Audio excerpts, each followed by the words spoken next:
Hi, my name is Xiao, and I am a concept artist and illustrator, and I am working on my own visual novel right now, in my spare time, which I don't have very much of. But I thought I'd cover a few tips, or one tip that I'm currently using right now to create my visual novel. And that is to use the same background, because drawing backgrounds is kind of a pain. It takes a long time to create a set, it takes a long time to paint a set. So what I've done with this shot is just frame it from one angle and swap out the characters.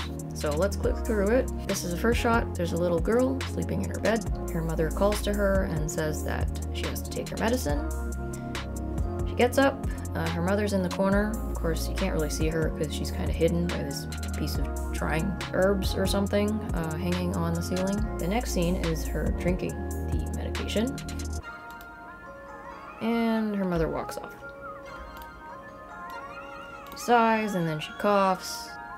And she says a couple lines to herself, right? And then there's a change in the depth of field. So this is a quick way to make your scenes look dynamic and not take up like a million years to make, because you don't have to keep changing the camera angle. So what I did here in Photoshop was I put everything in the background into its own group and I painted it by itself. So that's the background. And then on top of that, I have a couple of different groups, including the characters. So this is the little girl as she's sleeping, and you can see that there's like custom shadows, right, given to each of the frames. And how I did that was with a multiply layer, and then on top of that a darken layer, because sometimes the multiply layer is not very even in terms of casting shadows, so you kind of want to go over it. And then created another one with the girl sitting up. Okay, gotta hide the first group. And then the third group. I have a million layers in this file. Yeah, I work with a lot of layers, but you kind of have to. So, and then this, finally, you get to the end here.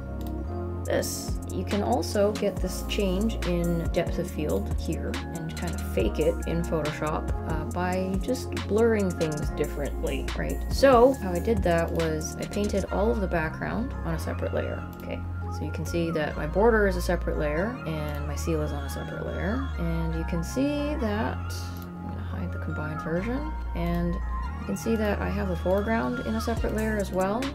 And this is the pre-blurred version. So what I did essentially was I painted everything in its own group, and this is in focus because nothing is blurred. Zoom in slightly there. So nothing is blurred in this group. If I were to take this group and duplicate it and hit Control E, hide the original group, right? I have a duplicated layer of whatever it was that was in my foreground, and I am free to blur it as much as I want. So I can go into my filters and I go to blur and I go to Gaussian blur, and I can make this blurry.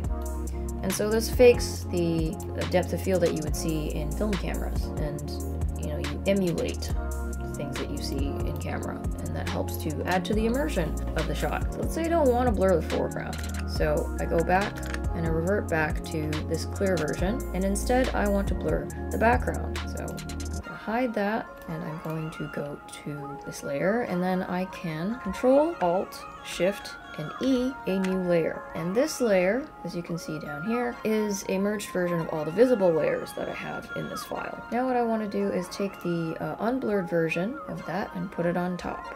And there was a couple of other filters that I put on top, so I'm going to move that, and I'm going to... So now I have this underlying layer, and I have moved my foreground layer to the top here. Instead of blurring this foreground layer, I'm going to blur the background layer instead. And so I go to blur, Gaussian blur, and I do the same thing, and it achieves a different effect where now you're focused on the foreground instead of the background. So let's say you fake the depth of field that you get with film camera. Hopefully that helped and helped you in your creative process. I realize that a lot of people are probably not working on visual novels, but here we are, sharing some tips and tricks that I've figured out and learned along the way. Alright, thanks for watching. Till next time. Bye!